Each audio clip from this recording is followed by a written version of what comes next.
Okay, in this video, we're going to find, so it's finding the area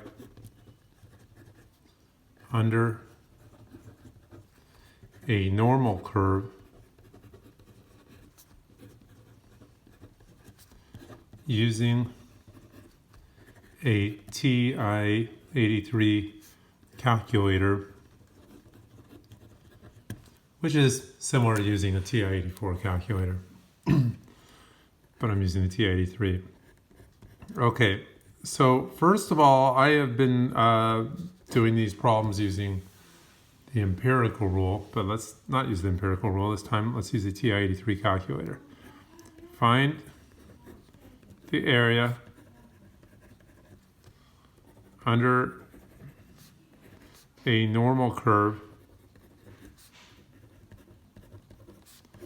between -1 and 0 standard units. Okay, so I'm first going to just sort of break down and use the empirical rule, because this one is sort of an easy one to use the empirical rule. So remember that between -1 and 1 is 68%, but this is not between -1 and 1. This is just between -1 and 0. And so what we're looking at is this region here, which is half of 68%. And this is 68% divided by 2, which is 34%. The thing is, maybe I've been, I suppose, making a little misleading when I say it's 68%. It's not exactly 68%. That's an approximation. It's approximately 68%. Okay, but let's now use the TI-83. So the thing is, I sort of fumble around on this every single time I do this. But what we're going to do is we're going to press these keys. So it's second, and then distribution. And then we go to this button here, which is 2. Okay, so it's 2, and it says normal CDF. CDF stands for cumulative distribution. Do not pick number 1. You can see right here. Number 1 is the probability distribution function. We want the cumulative distribution function. So the PDF is actually going to give you the height, like the Y value there. That's not something we want here. The cumulative is going to give you a value that's going to give you area. So then, we press enter on that. Okay, now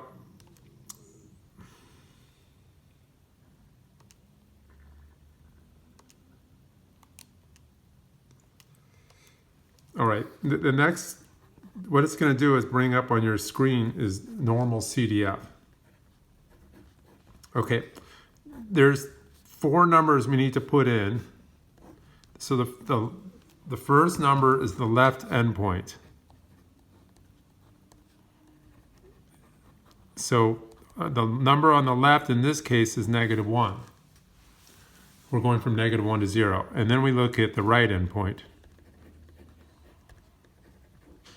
And in this case, that's 0. Okay, so you always go from left to right. And then we're going to pick the mu, which is the mean, on in terms of standard units. This is standard units. The mean is 0. Now, that's not always true of a normal distribution. We could have height, where we're looking at, say, for example, women's height, and apparently the women's height is 63.5 inches is the mean for women in the United States. But this is standard units, so it's made to be 0. And so that's going to be 0. And then 1 is going to be the standard deviation. And if we're looking at standard units, that's 1. by the way, so again, this is, I don't know, we didn't say in this video, but this Greek letter is mu equals 0. This is sigma equals 1. These are lowercase Greek mu, lowercase Greek sigma. Okay, and then you press enter, and if it's not right, then you go back to the drawing board, I guess, or figure something out. My experience, the way I have to learn all these things on the TI-83 calculator is to look them up on the internet and see what they say. Okay, even this is an approximation. This is not an exact number. The screen stops there, it's rounded off there. And that is around 0.34. I'm rounding it, which we can write as 34%. So when I use the empirical rule, those are approximations. This is still an approximation, but to way more decimal places. Okay, so that's a good one.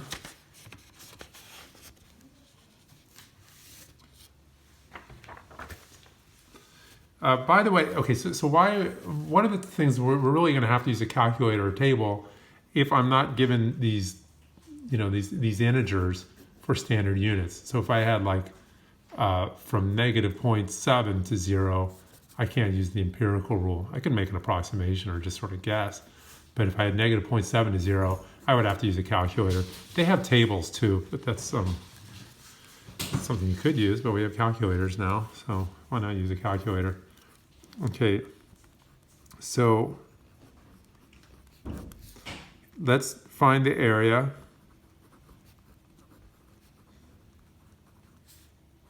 Under the normal curve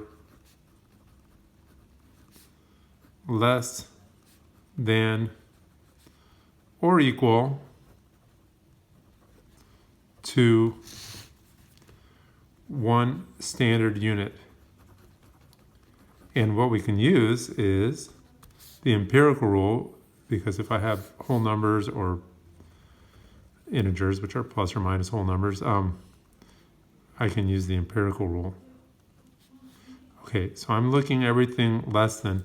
And by the way, less than or equal, it's going to give the same area. When you're talking about area, if you include the line 1, x equals 1, it doesn't change the area because the line has no area. So it could just be less than 1. Okay, so moving on to the solution. We talked in another video about using the empirical rule. Here we're going to use the TI-83, and we have second distribution to normal CDF, and then we do enter. Okay, so this one you really have to pay attention, and we're going to do a lot of this using the calculator. Okay, so first of all, I need a left endpoint. And the truth is there is no left endpoint. This guy goes on forever to the left. We're coloring in forever. However, the way the normal distribution works, the curve, is that the area becomes extremely small as we move not that far to the left. If I'm using standard units, if I just went left, if I picked a number like negative 10, that would be good enough.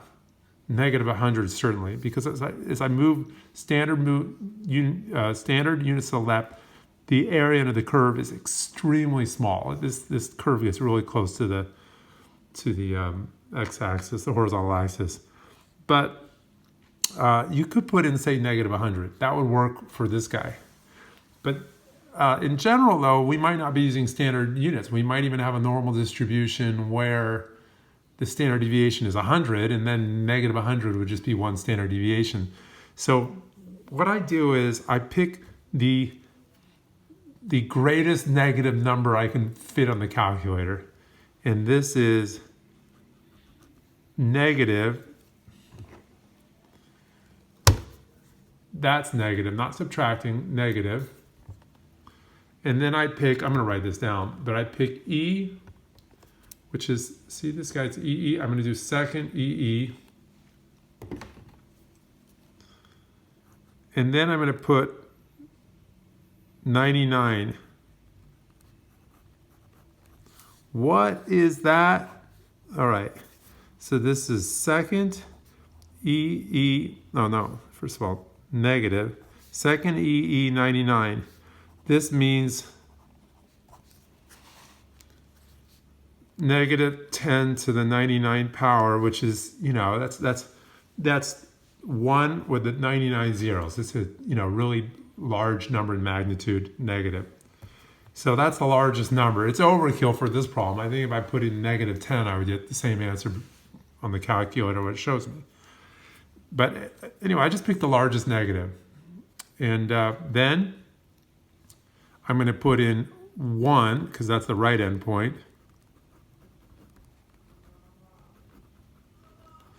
Then I'll put in 0, which is the mean. And then I'll put 1, which is the standard deviation.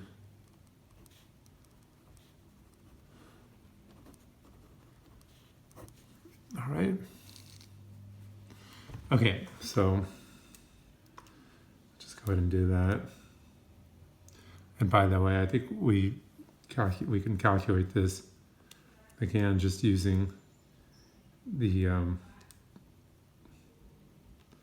empirical rule.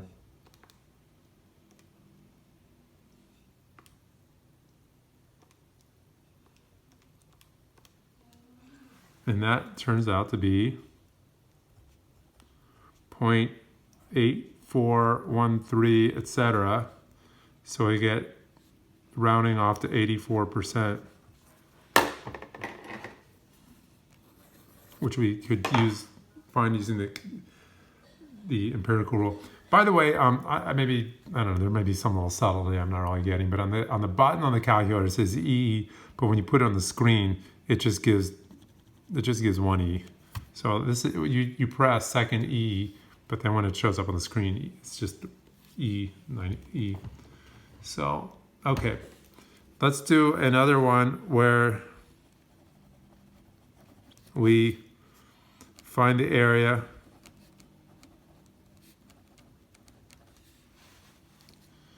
greater than,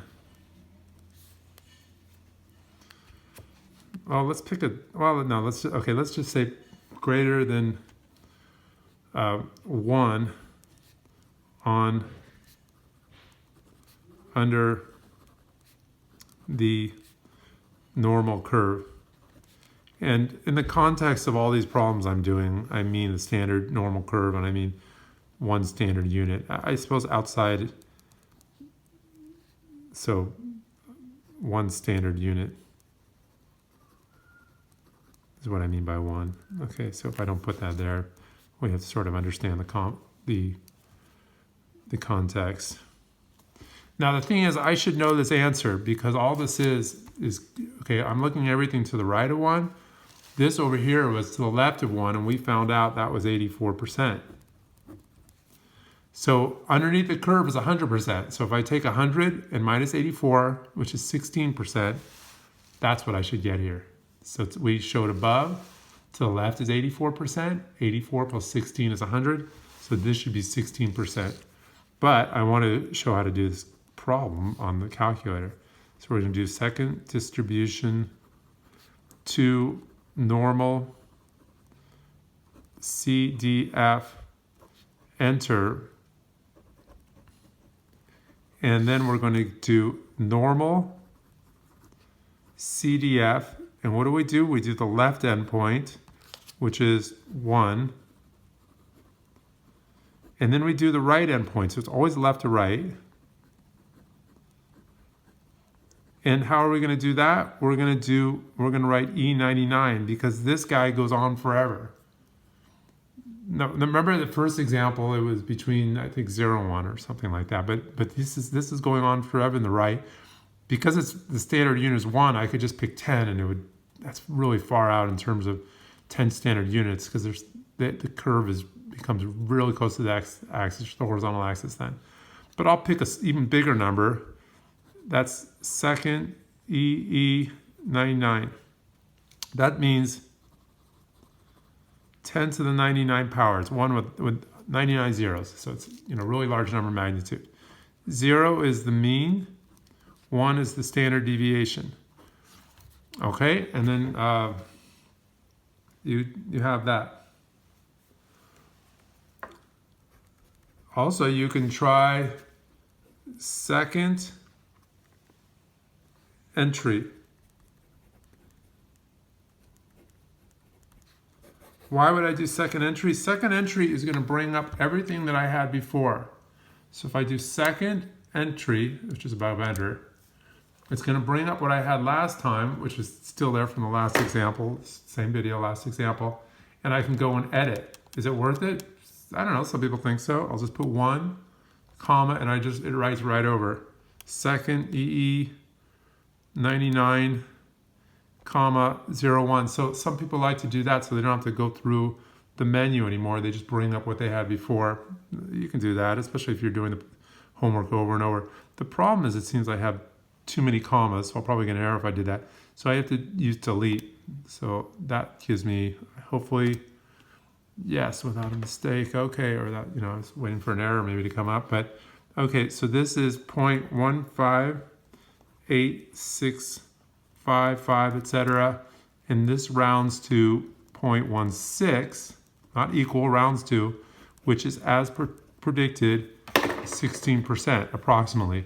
That's the number we would get using the empirical rules, 16%. That's a rounded number.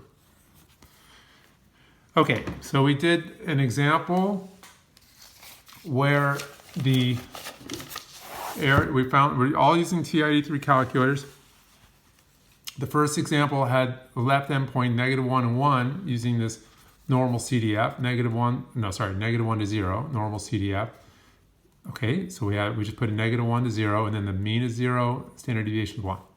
And then the next one, we went from all the way over here, mathematically, we might say that's negative infinity, all the way up to 1. So we don't have a negative infinity button, so we can push this button in there to 1. So that's the left endpoint. That's when we go all the way forever to 1. And then same normal CDF, mean is 0, standard deviation is 1.